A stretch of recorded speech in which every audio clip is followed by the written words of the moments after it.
Hey, Driven Youth Group. Trust you're doing well. Have you ever asked the question, why me? Why me? Why is this happening to me?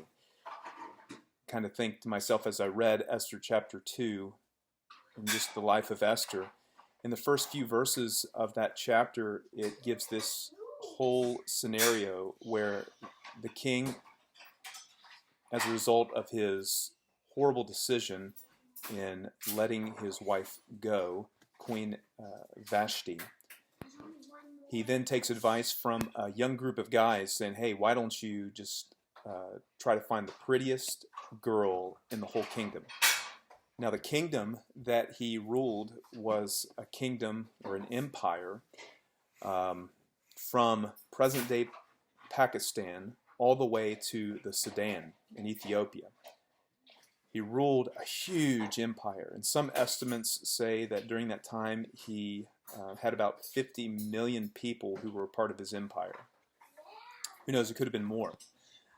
And within that group, those young guys say, hey, how about you find the prettiest girl among everybody?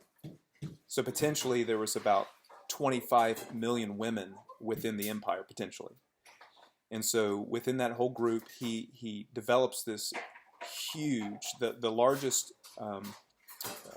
beauty show known to mankind to try to find the prettiest girl in the kingdom in order for him to marry.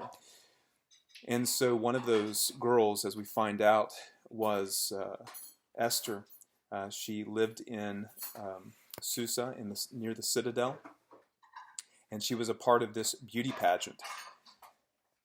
And you can only imagine, I'm sure she didn't volunteer for it. I am certain that the guards or the soldiers saw her, however it may have happened. Whoever was in charge saw her and said, she has to be a part of this beauty pageant. She didn't choose it, I'm sure. And then she was thrust into this 1 year beautification school. And you can read the description there. Of course, you've already have. And for 4 years, she is waiting or being prepped, learning how to conduct herself in the royal courtroom, how to interact with nobles, all these kinds of things. And she had to have asked the question, though it doesn't say that in the text. She had to have asked the question, why me? Why is this happening to me? And maybe you found yourself in that situation. And this chapter just reminds us again that all things that occur in our lives happen for a purpose.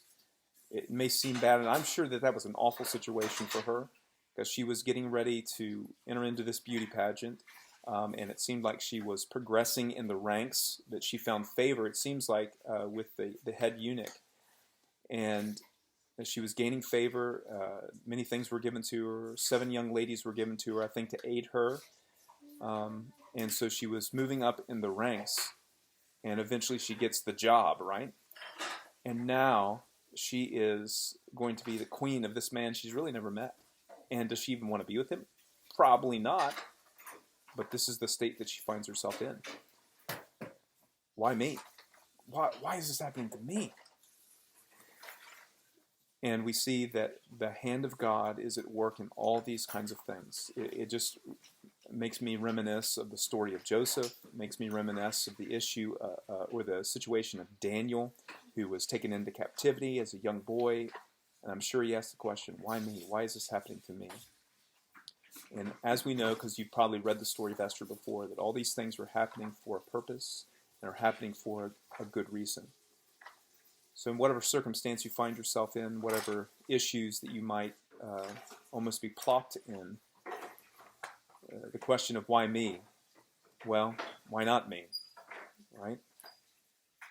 But we can be assured of this one thing, that God is going to turn these things into good.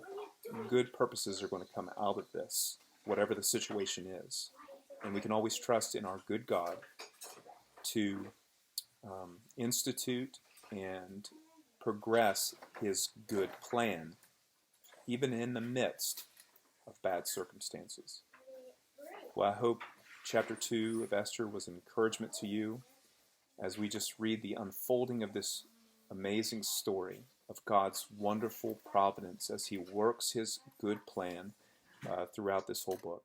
It just reminds us again that God is at work right now, unfolding his plan in our lives, in the world, for his ultimate glory and praise. I hope you were encouraged by that today.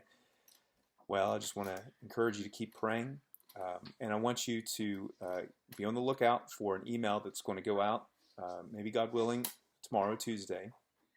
But look for an email that might be going out for you to RSVP for a driven youth meeting on Zoom next Wednesday, April the 29th at 6 p.m. Go from 6 p.m. to 6:45 p.m. I think it could be fun.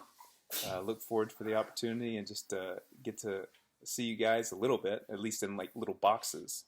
All right. Well, trust you're doing well, and make sure you go on the Driven webpage and make a comment. All right. All right, guys. Have a wonderful day. God bless you.